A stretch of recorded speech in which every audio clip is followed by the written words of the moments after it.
Sofia and welcome to Coming Home to Her. So I have actually always wanted to have a podcast. I would say in the last 5 years, and particularly under the pandemic, I really got into kind of like the podcasting world and listening to different podcasters, genres, etc. And my friends who know me will know that I love to tell stories and I love talking. And even though my stories can be kind of long and rambly, whatever, nonetheless, I think it's something that I've always wanted to do.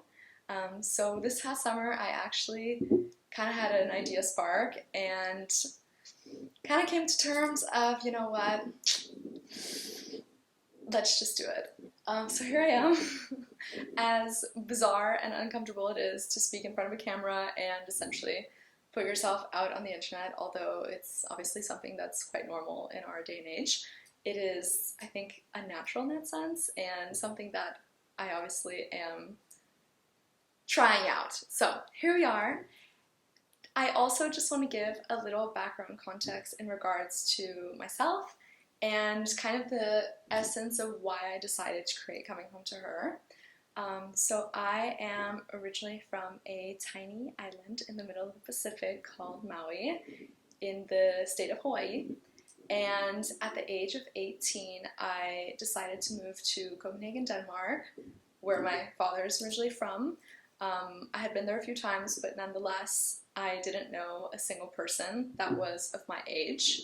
I have, my dad's family, but nonetheless, it was a very bold move, I think, to move to the other side of the world at 18 years old, literally a 12-hour time difference.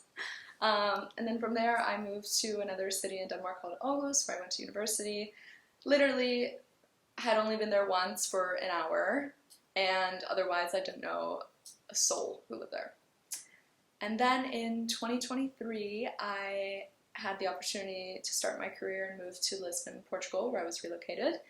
Another place where I had never been and I didn't know a single person. The only thing I knew was the Portuguese language, but I speak Brazilian Portuguese, so different dialect and different words. I think Anyways, long story short, and now just a few months ago, I moved to Vienna, Austria, where I do know a few people, but nonetheless, having to navigate a new chapter of building my own routine, having to make, new friends, and learning a new language, and, having to navigate this whole, this like brand new challenge, which is really scary.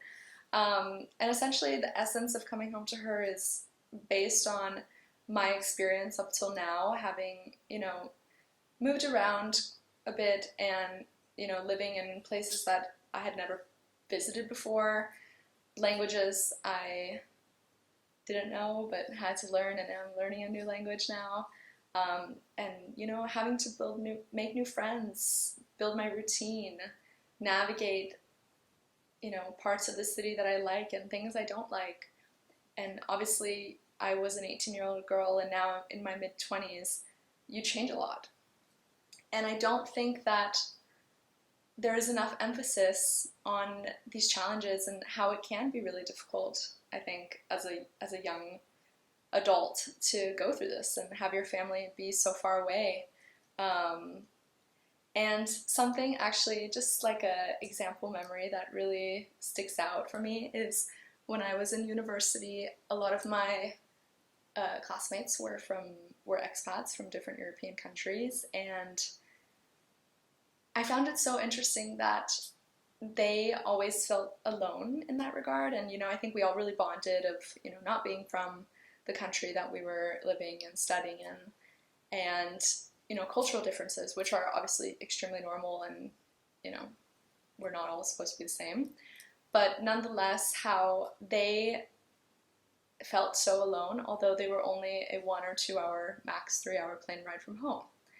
And I say this always to my friends and, the people I know who live so close to their family and their friends within the European Union or wherever they are, that they're so lucky in the sense that they can go home easily. And not saying that, I'm not grateful for my life. I absolutely love my life. I would not change anything.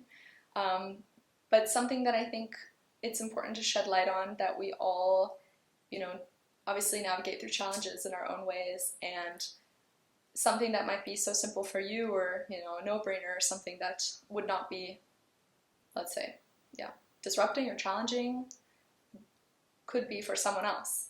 And I know obviously there are millions and millions and millions of people all over the world who live far away from their hometown, and wanting to shed light on also the things that kind of make you feel like yourself within yourself, and like what are rituals, or habits, or small things that make you feel like you, although you're away from home and away from any sense of familiarity in that regard. So just a little snapshot intro into coming home to her. I really hope that whether you can find some inspiration or motivation, or simply if you're just curious to kind of listen to my truth and my experience, something that I don't want to say is my mantra, because it's not that deep, but something that I like to remind myself is that through all these experiences and challenges that do arise, and we have to face to grow, essentially, it's a process, and it's something that I don't think we're ever going to be able to say we master. Not to sound cringy at all, but in the sense of wanting to learn from each other, and what one thing might work for you might not work for another person, vice versa.